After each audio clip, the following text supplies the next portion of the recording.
بسم اللہ الرحمن الرحیم۔ السلام علیکم فرینڈ، آج ہم آپ کے ساتھ ناول اشیانہ کی قسط نمبر 2 شیئر کریں گے۔ وہ تھی تو ان کی خالہ زاد بہن، مگر بہنوں والی کوئی بات نہ تھی ان میں۔ صفیہ کو ہمیشہ ہی ان کی طرف سے بڑا ٹف ٹائم ملا۔ احمد ایک سلجھے ہوئے انسان تھے اور بیوی کے ساتھ حسن سلوک سے پیش آتے تو گھر والوں کی تیوریاں چڑھ جاتی۔ وہ اپنے اس فرزند سے ہرگز خوش نہ تھے، اور تب تو حد ہی ہوگی جب اپنے ایک کزن کو انہوں نے سپورٹ کر دیا۔ وہ برادری سے باہر شادی کرنا چاہتا تھا۔ احمد صاحب کا سپورٹ کرنا گویا تابوت میں آخری کیل ثابت ہوا، اور وہ بھی بیوی بچوں سمیت برادری دخل کر دیے گئے۔ کئی برس گزر گئے تھے، کوئی حال حوال نہ تھا۔ اب جو معلوم ہوا تو ایکسائٹڈ ہونا بھی بنتا تھا۔ احمد صاحب آتے ہوئے گھر والوں کی پسند کی کوئی چیز ضرور لاتے۔ رات کے کھانے سے فارغ ہو کر پوری فیملی کی گیدرنگ ہوتی، دن بھر کی روداد باتیں شہر ہوتی۔ والدین کو بچوں کی روٹین کا پتہ رہتا اور بچے والدین سے ہر بات شیئر کر کے پرسکون ہو جاتے۔ گھر کی ضروریات، بجٹ اور دیگر باتیں ڈسکس ہوتی۔ سب بھی اپنی اپنی رائے دیتے اور کوئی بھی مسئلہ نہ رہتا۔ ان کے گھر میں کبھی دوسروں کی برائیاں نہ ہوتی تھی۔ وہ بدخوئیوں اور دیگر گناہوں سے اپنا وجود اور وقت آلود نہیں کرتے تھے۔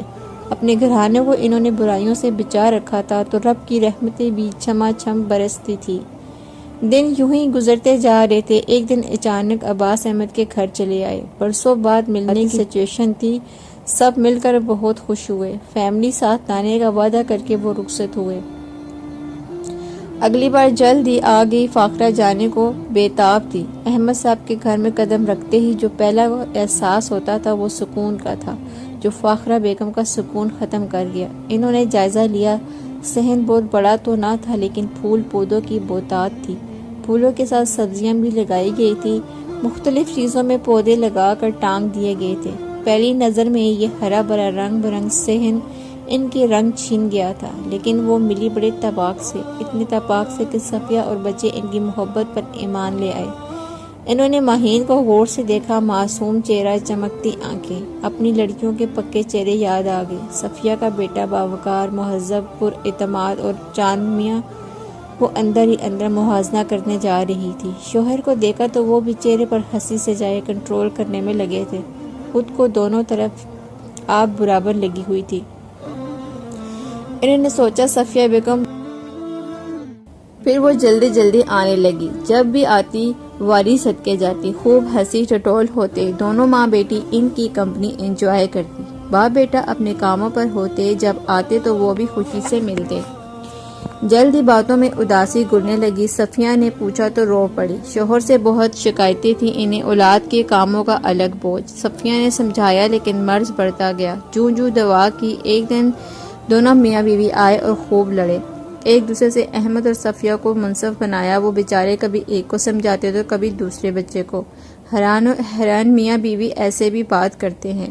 ان کے گھر میں تو کبھی ایسا نہ ہوا تھا۔ شوہر باہر جاتا تھا، محلے والے بھی حیران تھے کہ احمد صاحب کے گھر سے آوازیں باہر تک آ رہی ہیں۔ تحجب ہی تحجب۔ پھر یہ سلسلہ روز کا ہوا۔ روز ہی دونوں میاں بیوی اپنے مسائل لیے آ جاتے اور خوب ہنگامہ ہوتا۔ رات گئے واپسی ہوتی، تب تک کوئی بھی سو نہیں سکتا تھا۔ فاخرہ بیگم اور عباس صاحب کا یہ برسوں پرانا مشغلہ تھا۔ انہیں رشتے نہ سنبھالنے کا ڈنگ تھا، نہ نبھانے کا۔ بیوی کو دبانے کے چکر میں وہ بہت بڑی غلطیاں کر چکے تھے، جس کے باعث وہ بھی شوہر سے بدظن ہو چکی تھی۔ رشتے میں احترام اور الفت نہ ہو تو وہ بوجھ ہی بن جاتا ہے۔ اب یہ بوجھ ہی ڈھونا تھا بس۔ اولاد نے شروع سے ماں باپ کی ہولناک لڑائیاں دیکھی تھی۔ مار پھٹکار کے سائے میں بڑے ہوتے بچے سکون کی تلاش میں گھر سے فرار ڈھونڈتے تھے۔ میاں بیوی اپنے بکھیڑوں میں الجھے رہے۔ اولاد کب چور راستوں سے نکل کر اندھیری راہوں میں گم ہو گئی، انہیں پتہ بھی نہ چلا۔ وہ اپنا گھر خراب کر چکے تھے، اب دوسروں کا بھی کرنا چاہتے تھے۔ احمد ہاؤس میں روٹین بدلنے لگی تھی۔ رات دیر تک جاگنا پڑتا، نیند نہ پوری ہوتی اور صبح فجر میں اٹھتے بڑی دقت ہوتی۔ سویا سا ذہن رہتا اور پڑھائی بھی ڈسٹرب ہونے لگی تھی۔ احمد صبح یونیورسٹی کے بعد شام پارٹ ٹائم جاب بھی کرتا تھا اور ڈبل محنت تھی۔ اسے آرام چاہیے ہوتا تھا، لیکن گھر میں رات دیر تک شور شرابہ اسے آرام نہ لینے دیتا تھا۔ محلے والوں نے شور کے متعلق پوچھا، انہوں نے مختصر بتا دیا۔ اچھا، آتے جاتے تو بڑا شیر شکر ہو کر ہے۔ انہیں حیرت ہوئی۔ پھر یوں ہوا کہ ان کا گھر آنا موقوف ہوا۔ اب فون کر کے فوراً بلایا جاتا، دونوں میاں بیوی دوڑے جاتے اور رات گئے تک پنچاہت لگتی، لیکن کسی ایسی جگہ لگتی جہاں ان کے لاڈلے ڈسٹرب نہ ہو، چاہے مہمان کتنا ہی تکلیف محسوس کرے۔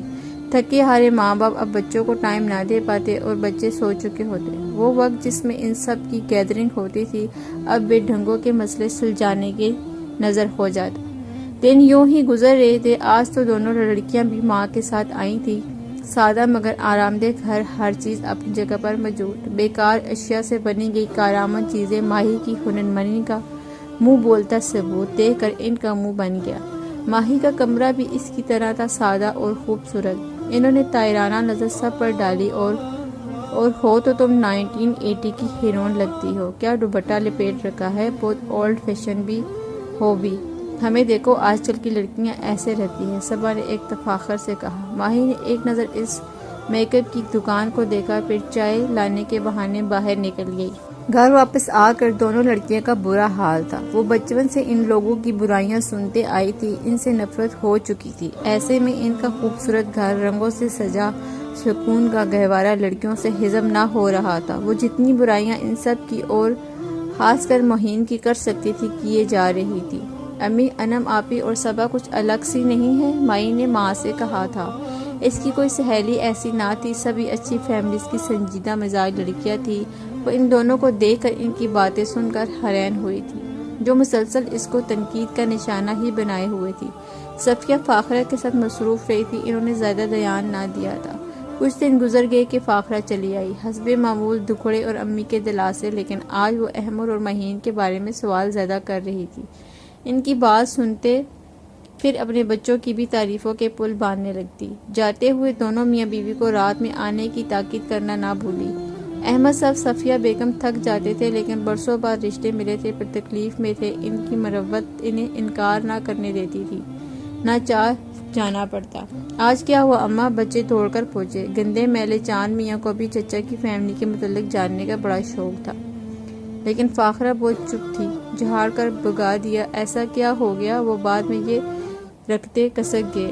فاخرہ سر نواڑے بیٹھی تھی اور صفیہ کی باتیں یاد آ رہی تھی۔ احمد صاحب نے بچوں کو ہمیشہ بہت توجہ دی ہے، اتنا پیار اور بھروسہ دیا ہے کہ وہ ہر بات باپ کو بتا دیتے ہیں۔ احمد شروع سے ہی بہت ذمہ دار لڑکا ہے، چھوٹی عمر سے ہی باپ کا ہاتھ بٹایا ہے۔ انہیں چاند میاں یاد آ گئے۔ لڑکپن سے ہی اس کی بستر سے عجیب و غریب پڑیاں ملنے لگی تھی۔ جلد ہی عقدہ کھل گیا اور وہ نشہ کرنے لگا تھا۔ باپ سے شکایت کی، 2-4 تھپڑ رسید کر دیے انہوں نے، مگر بیٹا باز نہ آیا۔ کیوں آتا؟ باپ کو ہی دیکھا تھا، دیکھ کر تو سیکھا تھا سب۔ ابا حضور خود تو پڑیا پھانک کے اولاد کو منع کریں اور باغی ہو گیا۔ اماں اب تو بتا دو، لڑکیاں پھر سامنے تھی۔ مہین کی کوئی بات ہے کیا؟ ہاں، وہ آج کل بہت مصروف ہے، میری آؤ بھگت بھی ساری صفیہ نے کی ہے، امتحان ہونے والے ہیں، پڑھائی میں لگی تھی، میڈیکل کالج میں داخلہ لینا ہے اس نے، پھر ڈاکٹر بن جائے گی، وہ بجھے دل سے بولی۔ لیکن صبا کی سوئی ایک جملے پر اٹک چکی تھی، اور وہ ڈاکٹر بن جائے گی۔ مہین ڈاکٹر بن جائے گی؟ نہیں، ہرگز نہیں اماں، کبھی نہیں۔ وہ